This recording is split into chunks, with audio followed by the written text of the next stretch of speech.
So the Padres have signed the 2022 Yankees version of Babe Ruth, not named Aaron Judge, Matt Carpenter, to a one-year, $6 million deal with a player option for 2024, and this contract includes incentives based on production. So Carpenter, the lefty's had a pretty solid career overall, although his last 3 years with the Cardinals have not treated him well. He hit .203 with a .671 OPS and an .82 OPS plus, so he was 18% below average in those 3 years, and he only hit 22 home runs, while in the Yankees in 2022, in a very small sample size, hit 15 home runs. So he clearly figured something out, but that's a very interesting thing to point out. So let's talk about 2022 Matt Carpenter for the Yankees, because he was pretty much Babe Ruth if you don't want to talk about Aaron Judge. The guy just did not disappoint. In the very small sample size of 47 games he played, he hit .305 with 15 home runs, and let's keep in mind, in the 3 last seasons with the Cardinals, he hit 22 home runs only. So he was just hitting for power for once, but the only question was availability.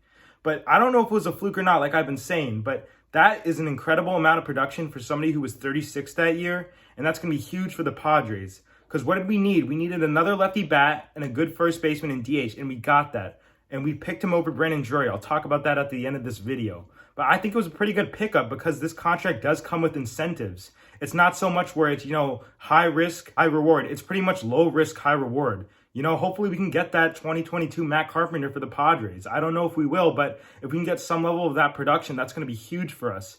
Because he actually had reverse splits in 2022, and that's what was huge for him.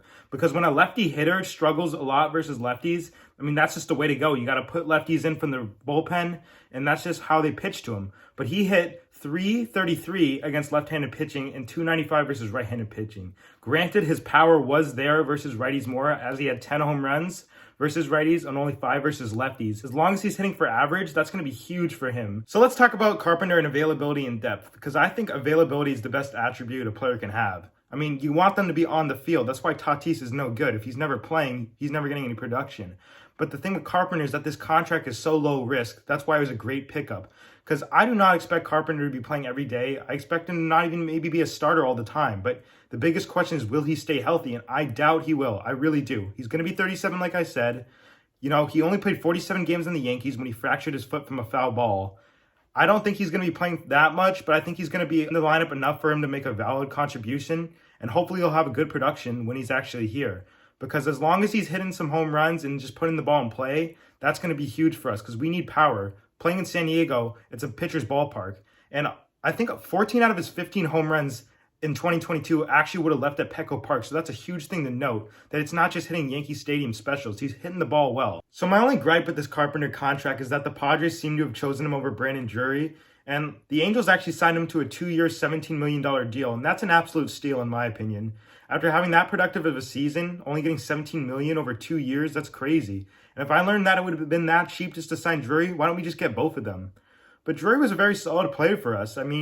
Yeah, he did not have the best batting average. He had .238 for us, and his on-base was only at .290. But he was a very clutch player for us. He had some big moments, and he was producing at a pretty consistent level. And that's all we need, consistency. So I am a bit disappointed that we seem to have chosen Carpenter over Drury. And if Drury was going to be going for that cheap, why not just grab both of them? Because it's huge to have another lefty in the lineup like Carpenter, but Drury is also a very consistent and reliable player who also plays all over the place. And let me know your thoughts on that. Thank you guys for watching this video, and I'll see you in the next one.